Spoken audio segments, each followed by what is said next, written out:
नमस्कार दोस्तों। आज हम हरियाणा जीके की भौगोलिक परिचय के बारे में बात करेंगे। तो इस वीडियो को ज़्यादा से ज़्यादा लाइक और शेयर करें और अपने दोस्तों तक पहुंचाएं।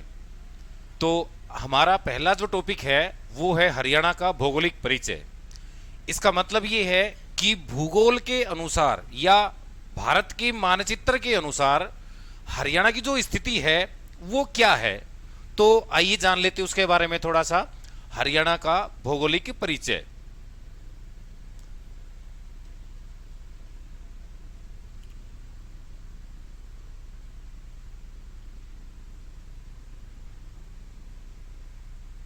भौगोलिक परिचय से यहां हमारा मतलब होगा कि भूगोल के अनुसार जो हरियाणा है वो भारत के मानचित्र में कहां पे स्थित है, कौन सी दिशा में वो स्थित है। तो भारत की जब हम मानचित्र को देखते हैं तो हरियाणा उत्तर पश्चिम भारत में स्थित है। तो अक्षांश के अनुसार इसकी स्थिति का पता करते हैं। इसका अक्षांश शुरू होता है, अक्षांश इसकी शुरुआत होगी 27 डिग्री 39 मिनट से इसकी शुरुआत होती है और ये 30 डिग्री 55 मिनट तक इसका अक्षांश का विस्तार जाता है। यहाँ पे कई स्टूडेंट्स के दिमाग में ये भी होगा कि अक्षांश होता क्या है। अक्षांश क्या होता है? अक्षांश का मतलब ये होगा कि जैसे कि आपकी पृथ्वी है, पृथ्वी में भूमध्य रेखा के समान जो रेखाएं गुजरती हैं, ये आपकी पृथ्वी में से एक भूमध्य रेखा गुजरती है जिसको हमने काल्पनिक रेखा के तौर पे मानते हैं। काल्पनिक रेखा है ये, और इस काल्पनिक रेखा के समानांतर जो जो रेखाएं काल्पनिक रेखाएं गुजरती हैं उनको हम बोलते हैं अक्षांश रेखाएं। तो इन्हीं के अनुसार जो अक्षांश रेखा है वो हरियाणा में उसका विस्तार शुरू होता है 27 डिग्री 39 मिनट से लेकर 30 डिग्री 55 मिनट तक जाता है ये। उसके बाद में बात करते हैं इसके देशांतर के बारे में। तो इसका देशांतर का जो विस्तार है वो 74 डिग्री 28 मिनट से लेकर 77 डिग्री 36 मिनट तक है। सेम वही है कि देशांतर के बारे में अगर देखें तो देशांतर क्या होता है? देशांतर भी वो काल्पनिक रेखाएं होती हैं जो पृथ्वी के अंदर से गुजरती हैं। दोनों में फर्क क्या होता है अक्षांश में और देशांतर में? तो इनमें फर्क ये होता है कि जो अक्षांश रेखा है वो भूमध्य रेखा के समानांतर निकलती है। जैसे कि ये आपकी पृथ्वी, जैसे हमने पिछली क्लास में भी डिस्कस किया था कि ये आपकी पृथ्वी और इसके समानांतर जो रेखाएं हैं वो अक्षांश रेखाएं होती हैं, और इनके अपोजिट मींस अक्षांश रेखाओं के विपरीत जो काल्पनिक रेखाएं पृथ्वी के अंदर से निकल रही हैं वो देशांतर रेखाएं होती हैं। तो अक्षांश और जो देशांतर रेखा है उससे हरियाणा की स्थिति हमें पता लगी कि हरियाणा भारत में उत्तर पश्चिम दिशा में स्थित है। उत्तर पश्चिम दिशा में बसा हुआ है हरियाणा, और इसके अक्षांश और देशांतर के बारे में हमने ऑलरेडी पढ़ा। अब बात करते हैं कि इसका विस्तार, भौगोलिक जो परिवर्तन है, भौगोलिक जो सीमाएं हैं वो कहां कहां है, कैसे कैसे है, उनके बारे में बात करते हैं। तो सबसे पहले अपना पॉइंट क्या बनता है कि इनकी जो भौगोलिक स्थिति है वो देखें कहां से शुरू होता है। तो देखो भाई, हरियाणा का अगर हम मानचित्र डिसाइड करते हैं तो जस्ट लाइक दिस, ये हरियाणा का मैप शुरू होता है इस स्थिति से, और यहां से ये जो इसका विस्तार है ये शुरू होगा ऐसे, आगे तक ये चलेगा। ये जो दिशा है इसके अनुसार ये जो परिचय है पूरा का पूरा, ये हरियाणा का भूगोल के अनुसार ये इसकी हरियाणा की स्थिति है। ठीक है, ये जो दिशा है इस दिशा को सभी को पता है, कौन सी दिशा बोलते हैं भाई? पूर्व दिशा। ये है आपकी पूर्व दिशा। इस दिशा की बात करेंगे तो ये दिशा है आपकी पश्चिम दिशा। अगर इस दिशा की हम बात करते हैं तो ये है उत्तर दिशा। इस दिशा की बात करते हैं तो ये है दक्षिण दिशा। तो पूर्व से पश्चिम, उत्तर से दक्षिण। तो हमने हरियाणा का जो अक्षांश पढ़ा था वो 27 डिग्री 30 मिनट, इसका जो अक्षांश पढ़ा था वो 27 से लेकर और हमने 30 तक पढ़ा। ठीक है, तो इसका मतलब ये होगा कि यहां से लेकर और यहां तक इसकी जो पूर्व से पश्चिम की जो लंबाई है वो ये है, और उत्तर से और दक्षिण की जो लंबाई है वो ये है। तो इस पूर्व से पश्चिम और उत्तर से दक्षिण की जो लंबाई हमने डिसाइड की है या जो मापी है, वो इसके अंतिम किनारे कहे जाएंगे, जिनको हम बोलेंगे कि हरियाणा के 4 अंतिम किनारे कौन कौन से हैं। ठीक है, तो ये जो दिशा है, ये पूर्व दिशा, यहां पे ये जिला पड़ता है आपका यमुनानगर। यमुनानगर, और इस यमुनानगर जिले में यहां पे ये जो पॉइंट है, इस पॉइंट को कहा जाता है ताजेवाला। ताजेवाला, तो ये हरियाणा का पूर्वी दिशा की तरफ अंतिम किनारा आप इसको बोल सकते हो, अंतिम स्थान भी इसको बोल सकते हो। तो ये पूर्व दिशा का अंतिम किनारा या अंतिम स्थान कौन सा है? ताजेवाला। इसके बाद में बात करते हैं इसके पश्चिम दिशा के बारे में। तो ये जो डिस्ट्रिक्ट है मानचित्र में आपको दिख रहा है, ये है इसका सिरसा डिस्ट्रिक्ट, इसको बोलते हैं सिरसा जिला। तो जो सिरसा जिला है, इसका अंतिम किनारा ये पश्चिम दिशा में स्थित होगा, क्योंकि हरियाणा के मानचित्र में पश्चिम दिशा का जो जिला बना वो कौन सा जिला बना? सिरसा जिला बना। तो इसका एक गांव पड़ता है जिस गांव का नाम है चौटाला। चौटाला, तो ये कौन सा किनारा हो गया? पश्चिम दिशा का हरियाणा में स्थित अंतिम किनारा। ठीक है, सेम अगर उत्तर दिशा की बात करें तो उत्तर दिशा में ये जो किनारा है, ये यहां पे आपका ये जो जिला है, इस जिले को बोलते हैं पंचकुला। पंचकुला, और इस पंचकुला में यहां पे ये जो गांव है, इस गांव का नाम बोलते हैं शाहपुर। और ये शाहपुर जो है ये पंचकुला में बसा हुआ है, पंचकुला में स्थित है, और हरियाणा का इसको सबसे उत्तरतम बिंदु मींस सबसे उत्तर दिशा में स्थित है, उत्तरतम बिंदु इसको कहेंगे, जो शाहपुरा या शाहपुरा के पंचकुला डिस्ट्रिक्ट इसको आप बोल सकते हो। इसके बाद में बात करते हैं इसके दक्षिण दिशा के बारे में। तो ये जो पॉइंट है, ये इस पॉइंट को कहा जाता है, इस जिले को बोला जाता है नू या मेवात। ठीक है, और यहां पे जो गांव है, गांव बसा है दक्षिण में, उस गांव को हम बोलेंगे दोहा। दोहा पड़ता है मेवात में। यहां से आपका एक क्वेश्चन और भी खड़ा हो सकता है कि ये जो जिला था मेवात, ये इसका नाम नू कब किया गया? मेवात का नाम कब नू किया गया, और इसका नाम मेवात कब किया गया? किस सरकार ने इसका नाम मेवात किया? तो आपने पढ़ा कि सबसे पहले ना इसको सत्यमेवपुरम कहा जाता था। सत्यमेवपुरम के बाद में इसका नाम आया क्या? मेवात। और मेवात इसलिए आया कि एक जाति विशेषता के ऊपर, एक जाति के ऊपर आधारित होने के कारण, और वो जाति कौन सी थी? मेव जाति। उस मेव जाति के ऊपर आधारित होने के कारण इस जिले को बोला गया मेवात। ये 2005 की बात है। उसके बाद में इसका नाम पड़ा क्या? नू। ये 12 अप्रैल 2016 को 12 अप्रैल 2016 को हरियाणा के 2 डिस्ट्रिक्टों के नाम बदले गए थे। गुड़गांवा का नाम बदल के गुरुग्राम किया गया, और मेवात का नाम बदलकर नू किया गया। तो जैसे हमने भौगोलिक परिचय देखा हरियाणा का, इसमें हमने ये पढ़ा कि हरियाणा की जो स्थिति है वो कैसी कैसी है, कहां कहां पे है। अब इससे आगे की इसका जो स्थिति भौगोलिक संरचना में क्या क्या बदलाव है, कहां कहां से कौन कौन सी श्रृंखला, पहाड़ी की श्रृंखला इसमें है, कहां पे वन है, कहां पे सतल है इसका, और कौन से भाग में क्या क्या फैला हुआ है, उसके बारे में बात करते हैं थोड़ा सा। तो इसका पहला पॉइंट देखते हैं। जैसे आपने पढ़ा कि हरियाणा का जो मैप है, ये आपका मानचित्र यहां से शुरू होता है हरियाणा। ठीक है भाई, ये स्थिति है हरियाणा की। हम जो वर्तमान में जो दिशा बनाने लग रहे हैं, ये दिशा इसकी पूर्व दिशा है। ठीक है, ये इसकी पूर्व दिशा है, और पूर्व दिशा के बाद में ये इसकी दक्षिण और दक्षिण पश्चिम दिशा को हमने ड्रॉ किया, और ये जो है ये पश्चिम दिशा को ड्रॉ किया। इसके बाद में ये इसका उत्तरी जो दिशा है इसको हमने ड्रॉ किया।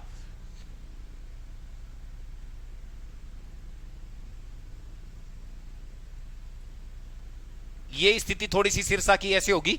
ठीक है, और यहां पे अगर हम इसकी बात करें तो ये थोड़ा सा बाहर निकलेगा। इस डिस्ट्रिक्ट को हम बोलते हैं फरीदाबाद डिस्ट्रिक्ट। ये आपका होगा फरीदाबाद डिस्ट्रिक्ट। ठीक है,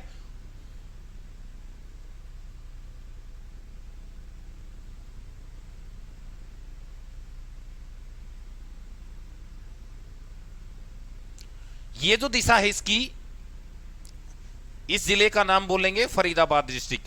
देखो भाई, ये जो मानचित्र है, ये इससे हमें ये पता लगेगा कि जो हरियाणा में दो प्रकार की जो पर्वत श्रृंखलाएं हैं, एक आता है नाम अरावली का और दूसरा नाम आता है शिवालिक का।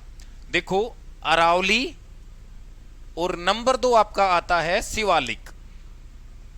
अब बात करते हैं कि अरावली क्या है और शिवालिक क्या है। इसको जानने के लिए आपको पहले एक बार भारत के भूगोल को पढ़ना पड़ेगा और इसमें यह बताया गया है भारत के भूगोल में कि जो अरावली है वो संसार की सबसे प्राचीन श्रृंखला, सबसे प्राचीन पर्वत श्रेणी कही जाती है और ये इनका जो उद्गम भी माना जाता है। आपने पढ़ा होगा कि जो पर्वतों का पहाड़ी का जो उद्गम हुआ वो भूपर्पटी में से हुआ अपसारी और अभिसारी नामक प्लेटों के कारण।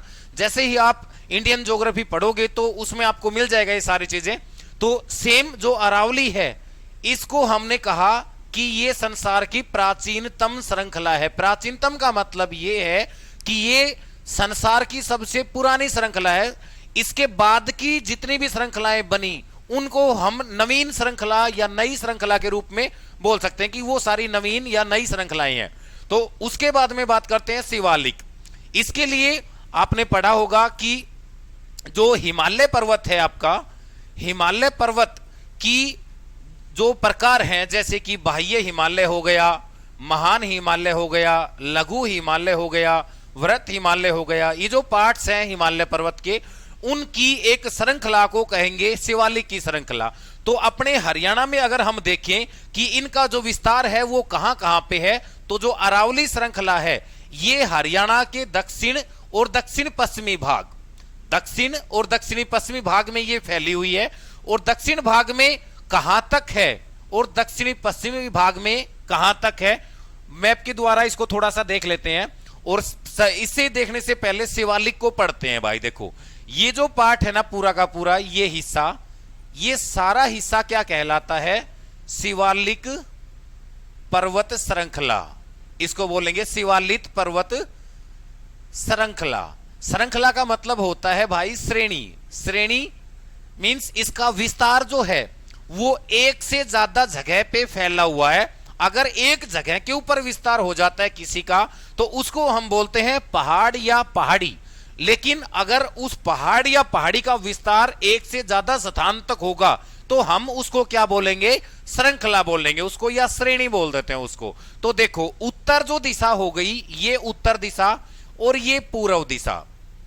इस उत्तर पूर्व दिशा में 3 डिस्ट्रिक्ट आपके पड़ते हैं। ये जिला आपका पंचकुला, ये जिला आपका अंबाड़ा और ये जिला आपका यमुनानगर। पंचकुला, अंबाड़ा और यमुनानगर, इन 3 जिलों में जो शिवालिक पर्वत श्रृंखला है उसका विस्तार ज्यादा है, मींस फैला हुआ है सबसे अधिक। अगर इन तीनों में से भी एग्जामिनर किसी एक जिले की बात करे कि कौन सा ऐसा जिला है जिसमें इसका विस्तार सबसे ज्यादा है, सबसे अधिक है, तो बात आती है पंचकुला जिले की। और ये जो पूरी पहाड़ी है जो पंचकुला की, इसको कहा जाता है पंचकुला में या हरियाणा में मोरनी की पहाड़ी। मोरनी की पहाड़ी। और इस मोरनी की पहाड़ी की जो चोटी है उस चोटी का नाम है भाई करो। ये इस करो चोटी की ऊंचाई भी आपसे पूछी जाएगी एग्जाम में। इस करो चोटी की ऊंचाई है 1514 मीटर। ठीक है, 1514 मीटर इसकी ऊंचाई है। 1514 ये इसकी चोटी की ऊंचाई है। और सीधी सी बात है, अगर ये विस्तार इस क्षेत्र में ज्यादा है और पर्वत कैसा है या श्रृंखला कैसी है, नवीन, अगर विस्तार ज्यादा है और श्रृंखला इसकी नवीन है तो यहां पे वर्षा भी ज्यादा होगी। अगर वर्षा ज्यादा होगी तो यहां पे पेड़ पौधों की संख्या भी क्या होगी, ज्यादा। ये क्वेश्चन कई बार पूछा भी जाता है कि कौन से जिले में सबसे अधिक वर्षा होती है। तो ये जो तीनों के तीनों जिले हैं, इन तीनों में वर्षा तो सबसे अधिक होती है, लेकिन इन तीनों में एक जिला है जिसका नाम है अंबाड़ा जिला। ये अंबाड़ा जो जिला है ये वनों के अनुसार या वर्षा के अनुसार हरियाणा में पहले स्थान पे इसको माना जाता है। हाँ, यमुनानगर में भी एक जगह पड़ती है जिस जगह का नाम है छछरौली। छछरौली है, जो इन तीनों में जहां पे सबसे ज्यादा बरसात होती है छछरौली में, उसका एक उपनाम कहा जाता है जिसको कहते हैं हरियाणा की चेरापूंजी। हरियाणा की चेरापूंजी, ये जो हरियाणा की चेरापूंजी है ये इसलिए बोलते हैं कि यहां पे औसत वर्षा सबसे ज्यादा होती है। आपने ये भी इसके बारे में एक क्वेश्चन और भी पूछता है एग्जामिनर कई बार कि छछरौली का विद्रोह हुआ था, कब हुआ था, किसने किया था वो विद्रोह, और वो नेतृत्व किसने किया था उस विद्रोह का। तो एक विद्रोह हुआ था भाई 1818 में, इस विद्रोह का नाम था छछरौली का विद्रोह, ठीक है। और इसका नेतृत्व करने वाला जो शासक बोल दो, रूलर बोल दो, या नेता बोल सकते हो आप इसको, आजकल नेता लोगों का इनाम लिया जाता है, शासक का नाम इतना नहीं आता। तो जो उस समय जो उसका नेता था, शासक था, उसका नाम था जोधा सिंह। जोधा सिंह इसके नाम के इसने उस विद्रोह का नेतृत्व किया था। और वो विद्रोह क्यों हुआ था ये सभी को मालूम है कि ईस्ट इंडिया जो कंपनी थी वो भारतीयों का शोषण करने लगते थे, वो लोग शोषण कर रहे थे वो लोग। तो उनसे छुटकारा पाने के लिए जो भारत के लोग थे वो उनकी नीतियों को मानने को तैयार नहीं थे। तो उनकी नीतियों के विरोध में लोग क्या करने लग रहे थे, विद्रोह कर रहे थे, ठीक है। बाकी आगे जब हिस्ट्री की क्लास होगी तो उसमें बताएंगे आप लोगों के कि ये विद्रोह क्या था, क्यों हुआ, क्यों शुरू हुआ, क्यों खत्म हुआ, किसने खत्म किया, सारी उसकी स्टोरी उसके हिस्ट्री में बताएंगे। अब बात करते हैं अगला, इसके साथ में आपका जो शिवालिक जो आपकी अरावली है उसके बारे में बात करते हैं। तो जैसे मानचित्र के अकॉर्डिंग ये आपका हरियाणा की स्थिति का, ये मानचित्र के अनुसार हरियाणा की स्थिति है। ये जो पार्ट है इस मैप को साथ के साथ में डिजाइन करना, ये आधी ज्योग्राफी को कवर अप करवाएगा आपकी को। ये हिस्सा है इसका पूरा का पूरा। हमने शिवालिक श्रृंखला का विस्तार पढ़ा था इस पार्ट में। ये जो भाग है इसको हमने पढ़ा था थोड़ी देर पहले कि ये शिवालिक की पर्वत श्रृंखला का नाम है, शिवालिक श्रेणी हमने इसको बोला। अभी अरावली का अगर हम बात करें तो यहां से लेकर और यहां तक ये जो डिस्ट्रिक्ट है ये चरखी दादरी आता है, और चरखी दादरी भिवानी, यहां से इसका विस्तार शुरू होता है। और इस भाग में जो अरावली पर्वत श्रृंखला है वो फैली हुई है, क्योंकि जो अरावली है भारत के मानचित्र में जब आप देखोगे तो आपको यह पता लगेगा कि जो अरावली श्रृंखला है इसका विस्तार राजस्थान से शुरू होता है ज्यादा। और भारत की जो मैप है, इस मैप में आपको ऊपर का जो साइज है वो ऐसा दिखेगा आपको, ठीक है। ए स्थिति है भारत के मैप में। तो ये जो स्टेट है भारत के मानचित्र में, इस स्टेट को बोलते हैं हम राजस्थान, ठीक है। और राजस्थान के पास यहां पे ये जो पार्ट है पंजाब, और इसके पास में ये जो पार्ट है ये है हरियाणा। थोड़ा मैंने बड़ा बना दिया मानचित्र में, तो वो थोड़ा डिसाइड कर लेना, कोई बात नहीं है, ये ऐसे होगा थोड़ा सा, ठीक है ना। ये जो पार्ट है पूरा का पूरा इसको बोलते हैं हरियाणा। तो देखो जो शिवालिक की श्रृंखला है वो हरियाणा में भी और राजस्थान में भी, दोनों में है, गुजरात में भी है ये। तो यहां पे अपना ये जो हिस्सा है ये राजस्थान के साथ में सीमा टच होती है इसकी। तो इसलिए जो अरावली का विस्तार है, शिवालिक का अपना विस्तार था वो 3 जिलों में था, लेकिन अरावली की अगर हम बात करेंगे तो अरावली का जो विस्तार है ना भाई वो कितने डिस्ट्रिक्टों में है, 8 डिस्ट्रिक्टों में है, 8 जिलों में। यहां पे एक जिला पड़ता है, उस जिले का नाम है गुड़गांव, ठीक है। और गुड़गांव यहां से अंदर की तरफ, इस साइड से इस साइड की तरफ अरावली जो है वो जाती है। अगर हरियाणा में इसको देखें तो एक बार एक क्वेश्चन पूछा गया था इससे कि कौन से जिले से अरावली की पर्वत श्रृंखला हरियाणा में प्रवेश करती है। तो भाई ये जो हिस्सा है इस हिस्से का नाम है दिल्ली, ठीक है। और यहां से शुरू होके इस जिले से, इस जिले का नाम है गुड़गांव, इस जिले से शुरू होके अंदर के जो यहां भिवानी तक के जो डिस्ट्रिक्ट हैं, इन डिस्ट्रिक्टों को, इन 8 डिस्ट्रिक्टों में अरावली जो श्रृंखला है इसका विस्तार है जो फैली हुई है। इसके अलावा अगर हम देखें अरावली श्रृंखला को कि इसका कुल क्षेत्रफल हरियाणा के क्षेत्रफल के अकॉर्डिंग, हरियाणा के क्षेत्रफल के अनुसार कितना है, तो देखो भाई हरियाणा का जो कुल क्षेत्रफल है वो आपने पढ़ा 44,212 वर्ग किलोमीटर क्षेत्रफल है हरियाणा का।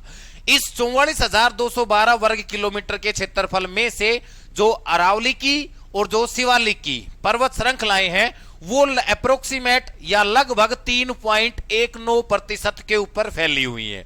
3.19% पार्ट ऐसा है जिसके ऊपर ये दोनों की दोनों पहाड़ियां स्थित है, शिवालिक भी और अरावली भी। इनके बीच का जो पार्ट बच गया, जैसे कि ये हिस्सा बच गया, ये हिस्सा पूरा का पूरा, इस हिस्से को बोलते हैं मैदानी भाग। और इस मैदानी भाग की जो स्थिति है वो लगभग 67%, 67% जो है वो मैदानी भाग की स्थिति है। तो मैदानी भाग और दोनों साइड में क्या हो गया, पर्वतीय भाग। ऊपर भी आपका पर्वतीय भाग और नीचे भी आपका, ये हिस्सा आपका पर्वतीय हो गया, ये हिस्सा आपका पर्वतीय होगा। इनके अलावा जो बीच वाला पार्ट है ये सारा का सारा, ये बोल सकते हो आप इसको, ये जो हिस्सा है यहां तक, ये सारा मैदानी भाग में काउंट होता है। जब हरियाणा की मिट्टियों के बारे में हम पढ़ेंगे तो इनका अलग अलग वर्गीकरण करेंगे कि कौन सी मिट्टी इनसे बनती है, कहां कहां पे वो बनी और कौन कौन से जिले में वो स्थित है। इसके बाद में जैसे वर्तमान में अपने पास में क्या चलने लग रहा है, दो प्रकार की पर्वत श्रृंखलाओं के नाम चलने लग रहे हैं। एक को हमने अरावली बोला और एक को शिवालिक बोला। देखो भाई, ये जो शिवालिक है इसका जो निर्माण है वो हमने पढ़ा कि ये एक नवीन पर्वत श्रृंखला है। नवीन का मतलब ये नई है, तो जो चीज बनी नहीं है तो वो टूटेगी भी जल्दी। तो इसका जो अपक्षयन होता है, अपक्षयन का मतलब होता है टूटना, विखंडन होना, बिखरना। तो जो शिवालिक श्रृंखला है इसका विखंडन जल्दी हो जाता है। क्यों? क्योंकि पुरानी जो पर्वत श्रृंखला है अरावली, उसका धरती के अंदर का जो पार्ट है अभिसारी प्लेटों के कारण वो ज्यादा हिस्से तक जमा हुआ है बजाय कि शिवालिक के। तो जब शिवालिक टूटती है तो इस चट्टान के या पहाड़ के या पर्वत के जो कण बनते हैं, उन कणों के कारण जो मिट्टी बनती है उसको हम बोलते हैं चट्टानी या पथरीली मिट्टी। चट्टानी या पथरीली मिट्टी। और जो दक्षिण की तरफ या अरावली से जो बनेगा उसको हम पथरीली नहीं बोलेंगे, केवल चट्टानी बोलेंगे। जब अब क्वेश्चन ये आता है कि चट्टानी में और पथरीली में क्या फर्क होता है दोनों में, तो भाई देखो, चट्टानी क्या होती है और पथरीली क्या होती है, इसके बारे में थोड़ा सा हिंट मैं अभी आपको दे देता हूं। बाकी आपकी जो रेगुलर क्लास होगी उसमें आपको बताया जाएगा कि चट्टान क्या होती है। और पहाड़ के टूटने से जो छोटे कण जो टूटते हैं जिनको अवसादन बोलते हैं, अवसादन, तो अवसादन के कारण जो मिट्टी बनती है उस मिट्टी को पथरीली मिट्टी बोलते हैं बेटा। और चट्टानी जो मिट्टी होती है इसमें बड़े कण टूट के मिट्टी के और मिट्टी के अंदर मिलते हैं, तो उनको हम बोलते हैं चट्टानी मिट्टी। तो यहां से शुरुआत हुई अपना हरियाणा का भौगोलिक परिचय के बारे में। अब इसमें थोड़ा सा डिस्कस करते हैं इसके जिलों के बारे में कि क्या है, कितने जिले हैं, कहां कहां वो है और उनका नाम क्या क्या है। तो आपने पढ़ा होगा कि सबसे पहले इसके बारे में देखो, हरियाणा के जिलों का नामकरण के बारे में जान लेते हैं। तो हरियाणा में कुल कितने जिले बने? कुल जिले हैं भाई हरियाणा में 22। ठीक है, इन 22 जिलों में से 7 जिले ऐसे थे जो हरियाणा के गठन के समय बने और उनमें सबसे पहला जो जिला बना उस जिले का नाम आता है जींद जिला। वैसे तो जींद, हिसार, रोहतक, महेंद्रगढ़, गुड़गांव, करनाल और अंबाला, ये 7 डिस्ट्रिक्ट बने थे जो 1 नवंबर 1966 को जब हरियाणा बना उस समय ये 7 डिस्ट्रिक्ट बने थे। इन 7 डिस्ट्रिक्टों में जो पहला डिस्ट्रिक्ट बना था उसका नाम था जींद जिला। ये इसलिए बना था कि इस जिले के ऊपर पंजाब का अधिकार ज्यादा था बजाय कि हरियाणा के।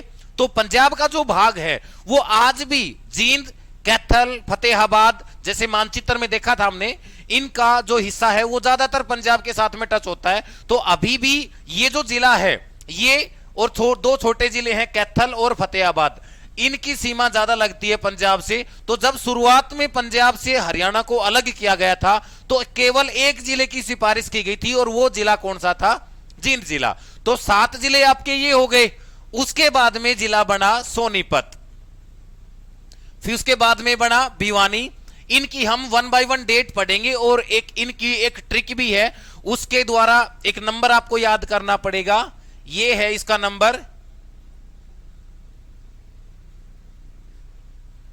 6124106288। इस नंबर की ट्रिक के द्वारा जितने भी हरियाणा के जिले हैं उन सब के डेट, कब उनके निर्माण की डेट के बारे में आपको पता लग जाएगा कि कौन सा जिला कब बना था।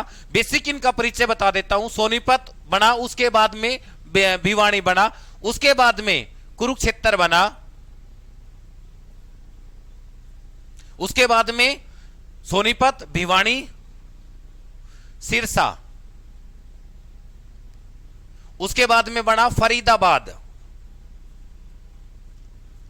उसके बाद में 4 डिस्ट्रिक्ट एक साथ बने थे 1989। 1 नवंबर 1989 को बने। कैथल बना, यमुनानगर बना,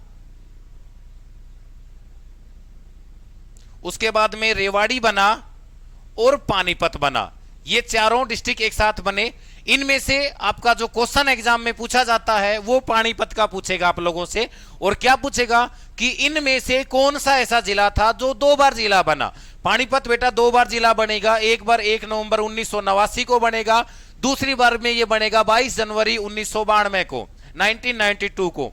ये इसलिए जिला बनेगा 2 बार कि पहली बार जब ये जिला बना था तो इसकी सीमाओं का निर्धारण ठीक ढंग से नहीं हो पाया और इसमें जो प्रशासनिक व्यवस्था थी वो नहीं बन पाई, जिसके बाद में 1991 में 1992 में 2 जिलों की सीमा थोड़ी कम की गई। एक जिला था करनाल और दूसरा जिला था सोनीपत। इन दोनों जिलों की सीमा विस्तारण करने के बाद में ये डिस्ट्रिक्ट का दोबारा से निर्माण किया गया, जिसको बोला पानीपत, आपका पानीपत डिस्ट्रिक्ट। तो ये हो गए आपके कैथल, यमुनानगर, रेवाड़ी और पानीपत, ये चारों एक साथ बने हैं। उसके बाद का जिला कौन सा बना उसके बारे में बात करते हैं। उसके बाद में बना आपका पंचकुला। 1995 की बात है ये, 1995, 24 अगस्त 1995 को बनेगा पंचकुला जिला। पंचकुला के बाद में बना 2 डिस्ट्रिक्ट एक साथ, फतेहाबाद और आपका झज्जर। फतेहाबाद और झज्जर ये दोनों बने कब? 1997 में। 15 जुलाई 1997 को ये दोनों जिले बने थे। इनकी सीमाओं का जो वर्गीकरण होगा वो मैं आपको बताऊंगा कि कौन सा जिला किस जिले में से काट के बनाया गया, मतलब कौन से जिले का निर्माण कौन से जिले की सीमा को काट के किया गया था। इनका जब हम जिलों का वर्गीकरण पढ़ेंगे, आपका हरियाणा जीके में एक टॉपिक आएगा जिलों का वर्गीकरण। उन जिलों का वर्गीकरण में इसके बारे में बताया जाएगा कि कौन से जिले की सीमा से निकालकर किस जिले का निर्माण किया गया। तो अपना फतेहाबाद हो गया, झज्जर हो गया। इसके बाद में बात करते हैं, आपका जिला बना मेवात या नू, और नू के बाद में आपका 21वां जिला बना पलवल, और 22वां आपका जिला कौन सा बना? चरखी दादरी। चरखी दादरी, ये जो चरखी दादरी है इसमें भाई जो चरखी शब्द है ये 1958 में इसके साथ जोड़ा गया था। इस चरखी शब्द का मतलब होता था, चरखी दादरी से पहले इसका नाम दादुर होता था। प्राचीन नामकरण में बताएंगे कि दादुर जो कहा जाता है ये संस्कृत भाषा में एक मेंढक को कहा जाता है। मेंढकों की कोई झील होती थी यहाँ पे, उस झील को कहा जाता था दादुर की झील, इसलिए इसका नामकरण जो चरखी दादरी के नाम पर किया गया था। तो ये हरियाणा के अपने 22 के 22 जिले हैं। इन 22 जिलों के बारे में हमने नाम पढ़ा कि कौन कौन सा जिला वर्तमान में है अपने पास में। ठीक है दोस्तों, तो आज की क्लास यहीं पे खत्म होती है, बाकी कल मिलेंगे।